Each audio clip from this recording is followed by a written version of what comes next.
Bismillahirrahmanirrahim. Assalamualaikum warahmatullahi wabarakatuh. Alhamdulillahirrabbilalamin. Wa binastain ala umuri dunya waddin. Salatu wassalamu asrafil anbiya'i wal mursalin wa ala alihi washabihi ajmain. Amma ba'du. Kembali lagi bersama saya Gus A dalam kajian Tafsir Luqman. Sebelum saya melanjutkan pembahasan kita yang terakhir, yaitu tentang sholat 5 waktu yang terbagi menjadi 17 rakaat. Terlebih dahulu saya akan mengucapkan terima kasih ya. Mumpung belum jauh ya, edisinya belum atau tayangan kita belum banyak. Di awal-awal saya terlebih dahulu mengucapkan terima kasih karena tanpa bantuan beliau-beliau ini rasanya cukup berat kalau saya harus berjuang sendirian gitu ya. Tapi alhamdulillahirrabbilalamin, berkat beliau-beliau ini saya bisa untuk membuat channel yang insya Allah bisa menjadi wadah kita belajar bersama, tempat kita bersiraturahim, tempat kita menimba ilmu, dan tempat kita berbagi, baik berbagi masalah, ya, berbagi kesenangan, berbagi sukacita, gitu loh. Nah, pertama-tama saya ucapkan terima kasih kepada Pak Bambang 19 dan istri, Ibu Sri Suparyati, yang selama ini sudah mensupport saya secara moral maupun material. Saya ucapkan terima kasih banyak. Semoga bantuan beliau, semoga support beliau diganti oleh Allah Subhanahu wa Ta'ala dengan ganjaran, dengan pahala sebaik-baiknya. Amin, amin ya Rabbal 'Alamin.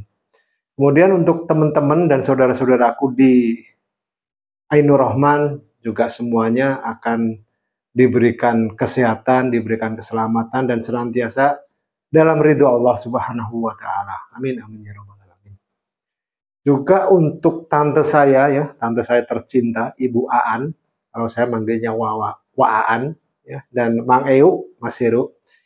Beliau berdua juga memberikan dorongan saya dan senantiasa untuk ayo jalan, benar-benar mempush saya, benar-benar mensupport saya, sehingga saya bisa berani untuk tampil dan membawa atau menyajikan tafsir Luqman sebagai bahan kajian kita.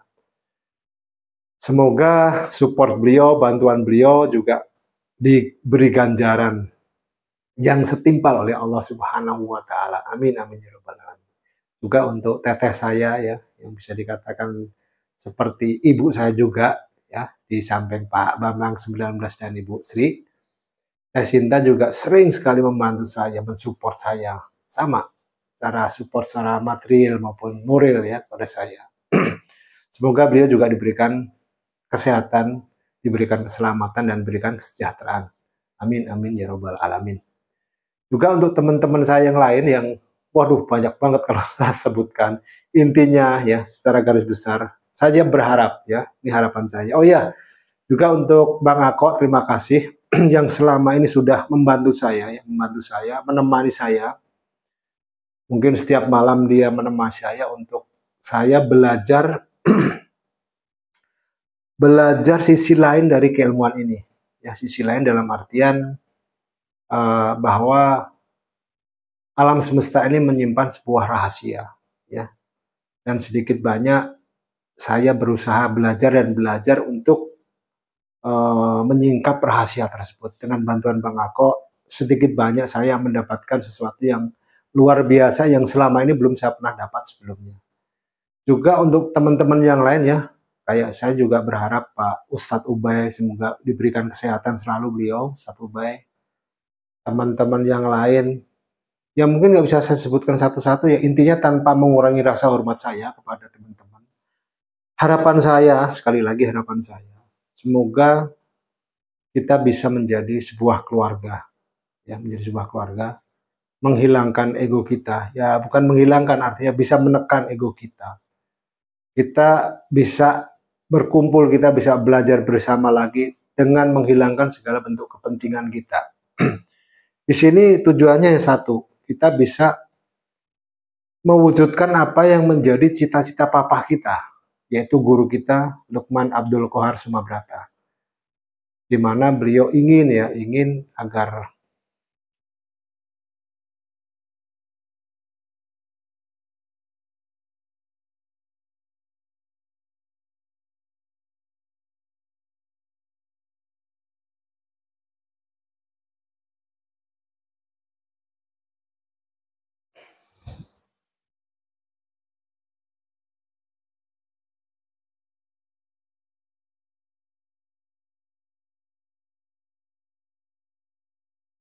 agar ilmu ini bisa memberikan manfaat baik buat diri kita sendiri maupun orang-orang yang membutuhkan. Saya teringat dengan pesan almarhum ya, pesan almarhum 1 hari sebelum beliau meninggal berpesan kepada saya bahwa waktu itu di siang hari beliau meninggal subuhnya. Saat siang itu beliau memberikan sebuah pelajaran yang sangat luar biasa. Waktu itu saya hanya duduk berdua dengan beliau. Beliau menunjuk dua buah pohon ya, dua buah pohon, di mana satu pohon tersebut ditata rapi, sering dirawat, sering dipotongin sama AED ya dulu yang sering merawat tanaman. Sementara tanaman yang satunya dibiarkan liar begitu, nggak dirawat, nggak dipotong, sehingga tumbuhnya itu mengganggu dan tidak enak dilihat. Kemudian ya kalau kita manggilnya papa ya, karena beliau tidak mau dipanggil kiai, beliau nggak mau dipanggil ustadz ya. Beliau lebih merasa nyaman ketika dipanggil papa ya. Beliau bertanya kepada saya, kamu tahu nggak bedanya dua pohon itu? Ya dengan polosnya saya jawab, saya nggak tahu Pak. Pohon yang satu sering dipotong, sering dirawat, sementara yang satunya tidak. Itulah ilmu. Ketika kita sering merawat, kita sering memotong ya, artinya memotong di sini bersedekah, memberikan apa yang kita punya, apa yang kita bisa berikan kepada seseorang atau teman yang membutuhkan. Ya itulah ilmu, akan tumbuh indah. Kita akan mendapatkan tunas-tunas baru lagi. Kita akan mendapatkan ilmu-ilmu yang baru lagi. Beda halnya dengan yang satunya. Kamu nggak tularkan ilmu kamu, kamu hanya simpan ilmu kamu. Ya itulah tumbuhnya seperti itu. Nggak enak dilihat, ya, dan mengganggu. Nah itulah yang membuat saya akhirnya di samping dorongan teman-teman, saya berani untuk membuat channel ini tanpa berpikir yang macam-macam. Intinya saya hanya ingin meneruskan apa yang menjadi amanah saya dari guru saya sekaligus mertua saya. Itu yang pertama. Yang kedua, saya nggak mau kena hukuman dari, ya jelas ya ada di surat Al-Baqarah di situ jelas sekali, seseorang yang khitmul ilm ya, itu seseorang yang menyembunyikan ilmu, itu kan sangat luar biasa sekali hukumannya ya. Sampai Allah tidak akan mengajak kita berbicara ketika di akhirat nanti. Bahkan di ayat tersebut dikatakan juga seluruh makhluk akan melaknati kita. Makanya saya membuat channel ini, saya tidak mengesampingkan omongan orang, hujatan orang dan segala macam. Saya terus terang kecil daripada saya dihujat sama seluruh makhluk ciptaan Allah, dan terlebih yang paling parah ya nggak diajak ngomong ya kan, apa nggak toleh gitu aja kita nggak diajak ngomong sama Allah kan. Waduh parah. Makanya itu dengan Bismillahirrahmanirrahim saya bergerak gitu. Nah inilah yang bisa saya sampaikan ya, unek-unek saya ya, keinginan besar saya.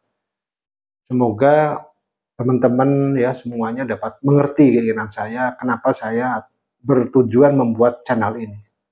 Baik, nanti kita akan kelamaan nanti kalau kita membahas ini ya. Mungkin kita langsung lanjutkan lagi di pembahasan kita kemarin yang di sholat 5 waktu ya. Di sini mungkin saya akan langsung membahas tentang sholat 5 waktu yang terbagi menjadi 17 rakaat, di mana masing-masing rakaat sudah tertata sedemikian rupa ya, Isya 4 rakaat, subuh 2 rakaat dan seterusnya ya, sampai maghrib 3 rakaat. Nah ternyata di balik perbedaan rakaat tersebut, ternyata itu bercerita atau mungkin lebih tepatnya adalah modal kita bagaimana kita mengarungi kehidupan kita, Makanya sangat tepat ketika Allah ya, Allah Maha Tahu ya, nggak ada yang nggak pernah, Allah nggak pernah salah. Dalam artian kenapa sholat tersebut diwajibkan bagi manusia. Bahkan kalau saya ekstrimnya, sholat nggak hanya buat kaum Muslim ya, buat orang Islam. Bahkan orang di luar Islam pun juga harus sholat. Ya terlepas bagaimana mereka caranya ya. Nah, kita akan kaji betapa pentingnya 5 waktu sholat bagi kehidupan manusia, yang mana hal ini uh, melepas masalah ideologi mereka ya, ideologi di luar Islam tentunya ya. Nah, kita akan bahas pertama. Sholat 5 waktu ya. Kalau kita di sini perhitungannya dimulai dari Isya ya, dimulai dari Isya. Kenapa dimulai dari Isya? Kita tahu bahwa riwayat ketika Rasulullah menerima perintah sholat 5 waktu itu kan malam hari. Ya, sementara sholat wajib yang dilakukan pada malam hari adalah Isya. Itu yang pertama. Yang kedua, kemarin kita sudah bahas bahwa pertemuan antara malaikat Jibril dan Rasulullah, di mana nilai dari, ya sedikit saya gambarkan biar nanti sekaligus untuk pengingat ya. Nilai dari Jibril sebagaimana kita ketahui kan jumlahnya 70 ya, nilai kata berdasarkan urutan hurufnya atau urutan abjadnya. Ya, saya tuliskan lagi sekaligus pengingat.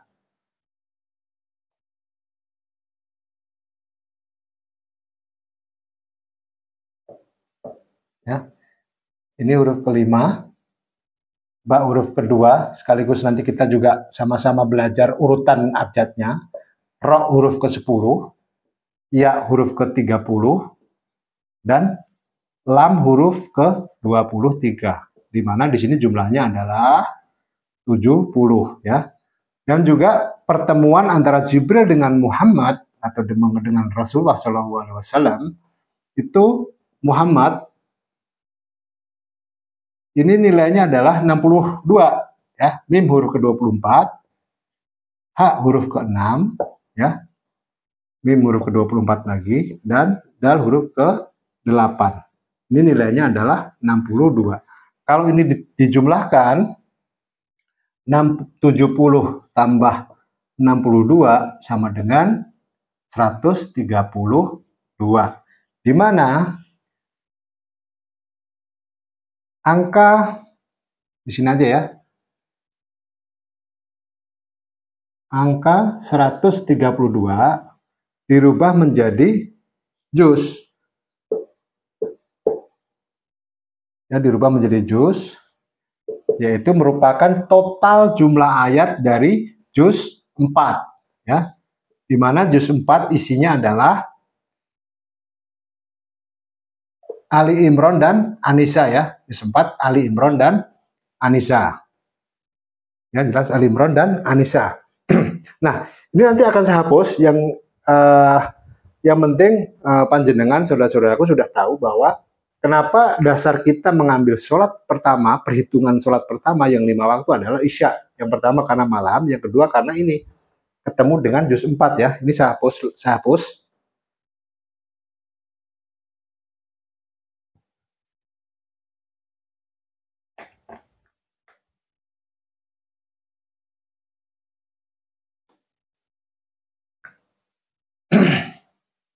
Pertama adalah Isya.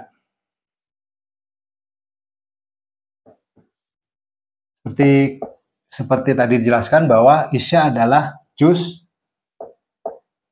4. Isinya adalah Ali Imran dan An-Nisa.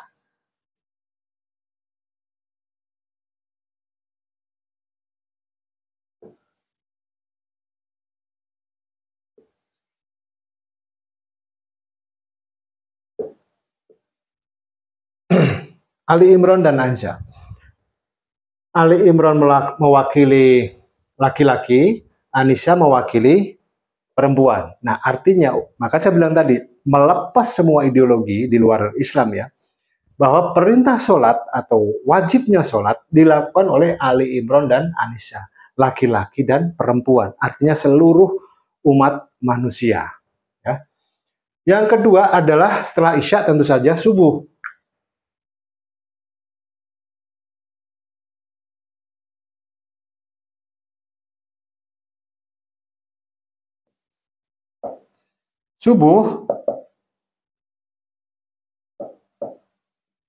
Subuh kan 2 rakaat ya. Nah, kalau kita korelasikan seperti ini, kita korelasikan menjadi juz 2, tentu saja nggak mungkin. Kenapa nggak mungkin? Karena juz 2 itu isinya adalah surah Al-Baqarah, full Al-Baqarah. Masa sapi suruh sholat? Bingung sapi nih, kan? Gitu kan. Apalagi sapi ini jadi imam, kan luwih bingung lagi makmumnya, kan gitu kan.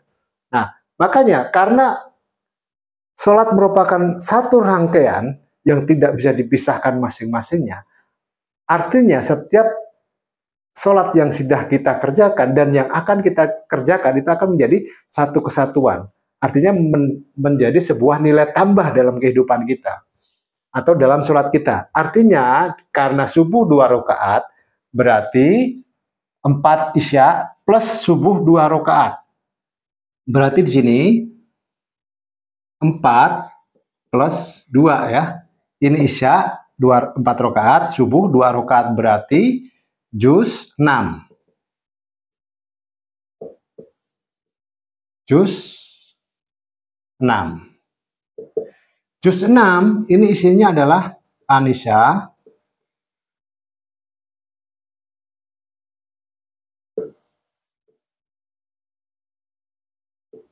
dan Al-Maidah.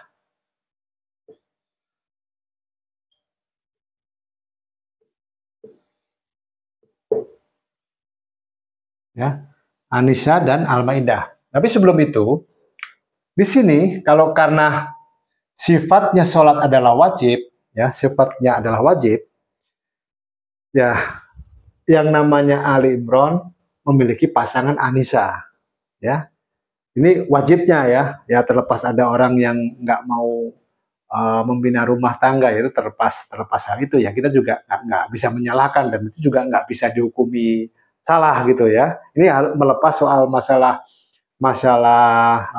fikih ya, melepas hal itu. Tapi di sini syarahnya adalah bahwa wajib kita dalam hal ini adalah membina sebuah hubungan atau membina sebuah rumah tangga ya. Nah, kemudian An-Nisa dan Al-Maidah ya wajib ya. Kalau ini merupakan tugas seorang wanita karena An-Nisa wanita. Tugas wanita adalah hidangan, memberikan hidangan kepada pasangannya yaitu Ali Imran. Datang ke rumah ya, suami capek pulang kerja, diberikan senyuman, aduh masya Allah, itu kan indah sekali ya. Beda ketika pulang rumah tahu-tahu istri mukanya dilipat gitu kan, kayak kumban atau diubah gitu kan, kayak cucian nggak pernah dicuci, mukanya mengkerut semua gitu kan. Malah sing lanang kudu balik ya. Laki-laki pengen balik lagi aja kan gitu kan. Nah itu kan. Kemudian hidangan ini juga ya paling tidak nyuguh kayak kopi kan ini berupa hidangan itu kan. Ya itu juga bukan terus menjadi sebuah wajib gitu ya bukan, tapi artinya idealnya ya kita bicara ideal. Kalau sholatnya wajib maksudnya ini bercerita tentang sebuah kehidupan manusia dalam tataran ideal ya, dalam tataran ideal. Nah, kemudian Al-Maidah hidangan artinya menghasilkan keturunan itu kan juga sebuah hidangan bagi seorang suami sekaligus istri kan gitu kan, hidangan. Nah, kemudian selanjutnya yang ketiga adalah zuhur ya. Habis subuh adalah zuhur.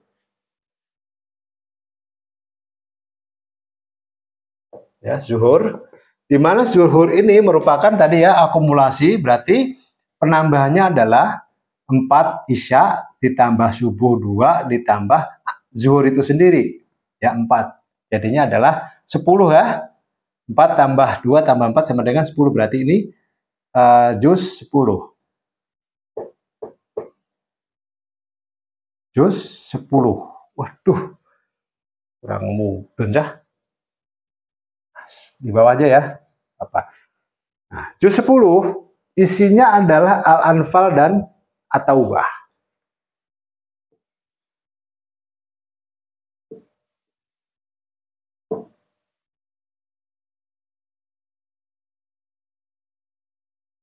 Al-Anfal dan At-Taubah.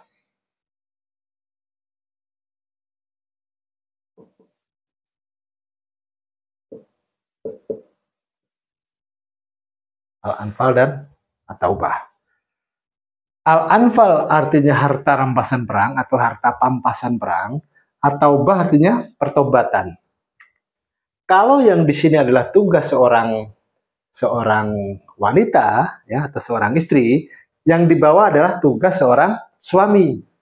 Ya, jadi adil. Ada tugas suami, ada tugas suami apa? Al-Anfal, harta pampasan perang. Ya, bekerja maksudnya, mencari nafkah. Ya kita makanya ada sebuah hadis yang mengatakan bahwa ketika seseorang itu meninggal dalam rangka mencari nafkah untuk menghidupi keluarganya, termasuk kategori mati syahid kan. Karena di sini adalah anfal, harta pampasan perang. Dia berperang, ya. Dia berperang, dia bekerja itu kan berperang dengan segala resiko yang ada. Ya misalnya apalagi dia seorang tentara, oh jelas kan resikonya jelas ya. Yang bekerja di medan perang misalnya, atau pekerjaan yang mengandung risiko. Nah, itu kan juga termasuk. Tapi ada tapinya. Hasil yang didapatkan harus at-taubah. Artinya apa? Harus yang murni, nggak hasil korupsi, nggak hasil nipu, ya kan? Nggak hasil membohongin orang, tapi benar-benar harta yang mendapatkan ridho Allah. Ya. Kemudian selanjutnya adalah selanjutnya adalah sholat asar ya. Kita ambil sholat asar. Waduh, cukup pora lagi. Cukup no ya. Ini biar cukup nanti. Biar cukup. Selanjutnya adalah asar ya. Asar.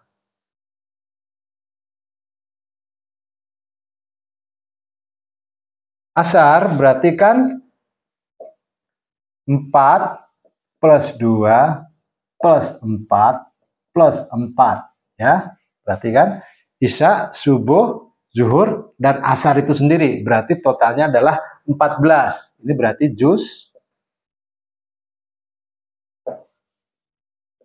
14.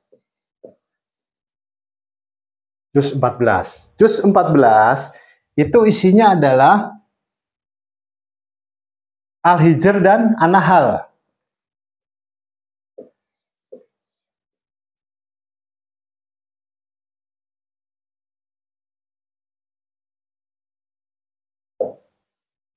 Wis, boh welulan, boh. Nah, Al-Hijr artinya batu, An-Nahl artinya lembah. Di sini adalah tugas bersama, ya. Karena apa? Al-Hijr itu lembah dulu kan sebelum ada semen. Rata-rata nih sepengetahuan saya dari yang saya baca juga sih. Untuk merekatkan batu satu dengan batu yang lain kan salah satunya menggunakan madu ya. Hebat banget madu jadi pengganti semen kan gitu. Nah, di sini berarti adalah konsep membangun sebuah rumah tangga yang harmonis di mana masing-masing memiliki tugas dan perannya masing-masing. Peran seorang suami sekaligus peran istri dan anggota keluarga yang ada di dalam keluarga tersebut. Nah, yang terakhir adalah maghrib. Maghrib otomatis 17 rakaat. Ya, maghrib berarti otomatis juz 17. Langsung aja ya. Juz 17. Juz 17. Yaitu isinya Al-Anbiya,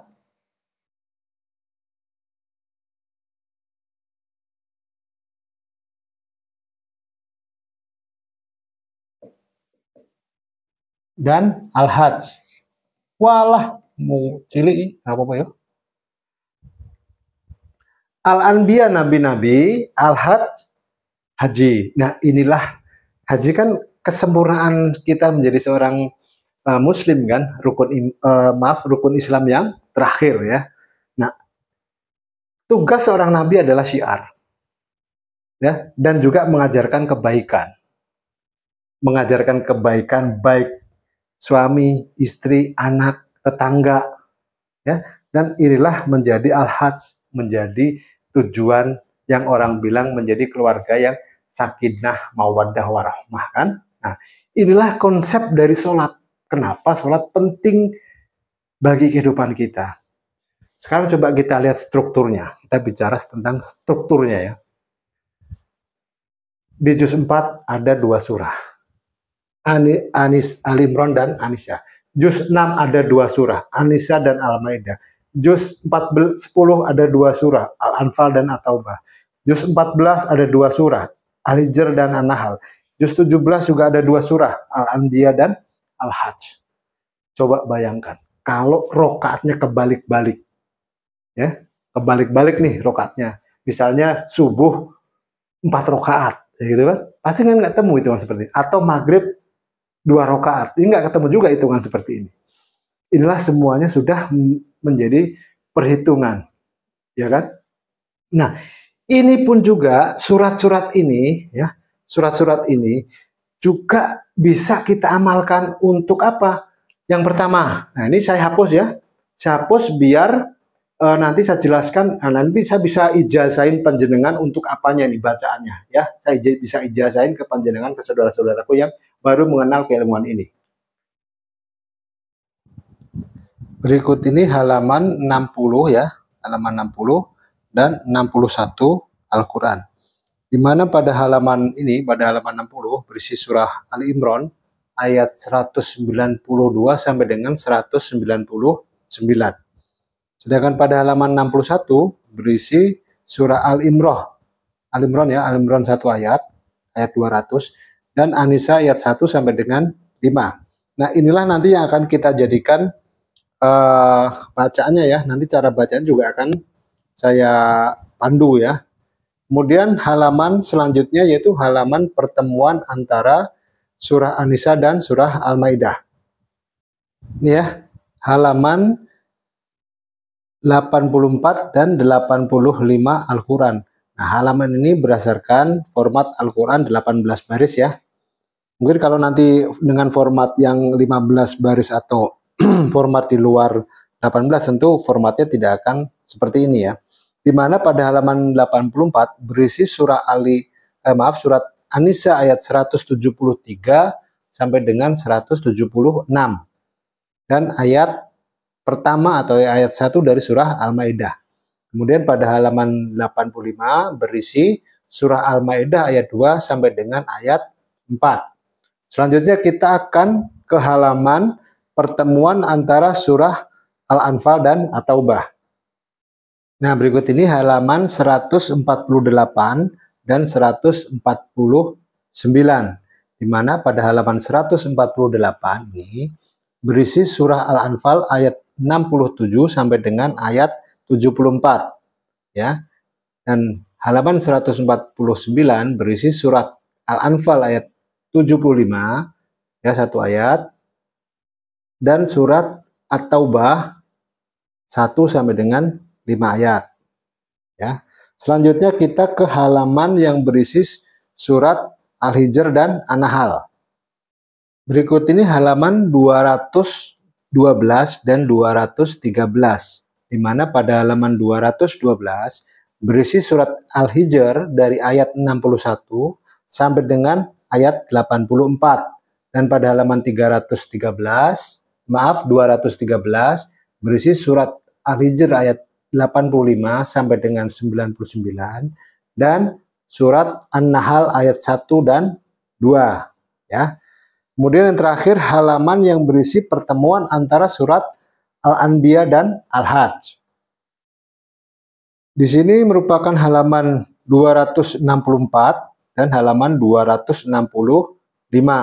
Di mana pada halaman 264 berisi surat Al-Anbiya ayat 96 sampai dengan ayat 110. Dan di halaman 265 berisi surat Al-Anbiya ayat 111 dan 112. Dan surah Al-Hajj ayat 1 sampai dengan ayat 5. Nah, berikut kita akan ke papan tulis ya, akan saya tuliskan satu persatu dari pertemuan surat-suratnya. Iya, di sini sudah saya susun bacaannya ya, sudah saya susun. Yaitu yang pertama adalah isya. Nah, ini fungsinya untuk apa? Gitu loh. Kita tahu bahwa Al-Quran adalah asyifa atau nama lain Al-Quran adalah asyifa atau obat. Baik itu yang sifatnya fisik maupun yang sifatnya psikis. Nah, disinilah kita akan menggunakan fungsi Al-Quran sebagai asyifa. Yang pertama adalah isya di sini ya, di mana pertemuannya adalah Ali Imran dan An-Nisa. Nah, ini bisa diamalkan untuk orang-orang jomblo ya, jombloan dan jomblowati. Ini bisa dibaca ya. Bagi orang-orang yang belum memiliki pasangan, insya Allah kalau mengamalkan ini, insya Allah dipermudah untuk mendapatkan pasangan yang sesuai dengan kita ya. Yang pertama adalah membaca surah Ali Imran ayat 192 sampai dengan 199. Kemudian dilanjutkan membaca surat Ali Imran ayat 200 dan surah An-Nisa ayat 1 sampai dengan 5. Nah, kalau untuk format yang 18 baris ini bacaannya enak karena tinggal di dua halaman, halaman kanan dan halaman kiri. Nah, repotnya kan kalau Al-Qur'annya yang di luar 18 baris. Makanya di sini saya sangat menyarankan apabila panjenengan atau yang menonton video ini ingin mengamalkan bacaan ini, gunakan Al-Quran dengan format yang 18 baris ya. Dihitung aja barisnya ada 18 baris dalam satu halaman. Itu nanti jatuhnya di halaman 60 dan 61 Al-Quran.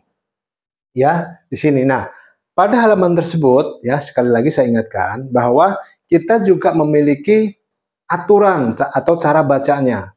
Karena Al-Quran adalah asyifa atau obat, cara bacanya juga memiliki aturannya. Ya, seperti halnya ketika kita ingin mengkonsumsi obat kan, di situ kan pasti nanti ada diminum yang sebelum makan, atau diminum setelah makan, diminum sehari sekali, atau diminum sehari 3 kali, semua memiliki aturan. Begitu juga ketika kita ingin membaca Al-Quran dalam format asyifa, atau dalam konteks asyifa. Yang pertama adalah tidak dimulai dengan ta'awud ya. A'udzubillahi minasyaitonirrajim ya. Kemudian tidak dimulai dengan basmalah dan tidak diakhiri dengan shadaqallahul azim. Ini kenapa? Karena ya murninya Al-Qur'an seperti itu. Kalau kita menambah dengan ta'awud, dengan menambahkan dengan basmalah dan mengakhiri dengan shadaqallah, artinya kita sudah menambah formulasinya ya, atau menambahkan formulanya. Akhirnya nanti dikhawatirkan ketika Anda mengamalkan atau panjenengan mengamalkan ini, ya bisa dibilang tidak mendapatkan hasil, nanti bisa disalahkan gitu loh. Nah, ini saya dengan tegas mengatakan ketiga hal itu tidak dibaca. Bukan tidak boleh, tapi saya analogikan seperti ini, saya analogikan ya. Ketika kita ingin berhadapan dengan seseorang, otomatis kita mengatasnamakan diri saya atau diri kita.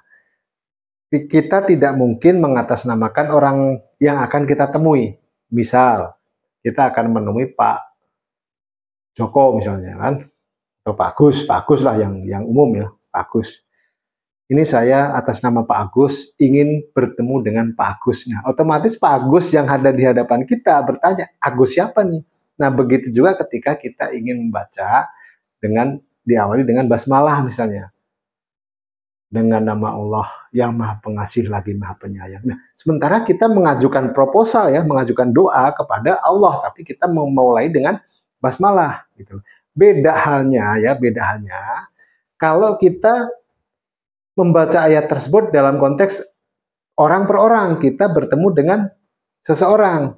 Nah, kita memulai dengan, atau ketika misalnya ceramah, itu kan kita menyampaikan ayat Allah kepada yang bukan Allah, begitu loh, kepada orang. Artinya kita memulai dengan A'udzubillahi minasyaitonirrajim, Bismillahirrahmanirrahim. Kemudian membaca ayatnya, kemudian ditutup dengan shadaqallahul azim. Ya memang begitu aturannya. Nah, sekali lagi, tapi dalam konteks Al-Quran sebagai asyifa atau obat, ketiga hal itu sebaiknya tidak dibaca. Ya, nanti kalau ingin tetap memaksa baca, ya silahkan. Silahkan, kita juga tidak melarang, tapi ada konsekuensinya. Konsekuensinya apa? Ya tadi, yang namanya obat itu tentu formulasinya sudah ditentukan, takarannya sudah ditetapkan. Kalau kita menambahkan ketiga hal tadi, otomatis menambah obatnya atau menambah dosisnya. Ini tentu saja hasilnya juga akan berbeda ketika kita mengamalkan. Ya, sekali lagi saya ingatkan lagi, upayakan menggunakan Al-Quran yang 18 baris dalam satu halaman. Ya. Yang kedua adalah subuh. Ya, yang pertama adalah untuk jombloan dan jomblowati, ya kan? Nah, yang kedua ini adalah An-Nisa dan Al-Maidah. An-Nisanya dari ayat 173 sampai 176.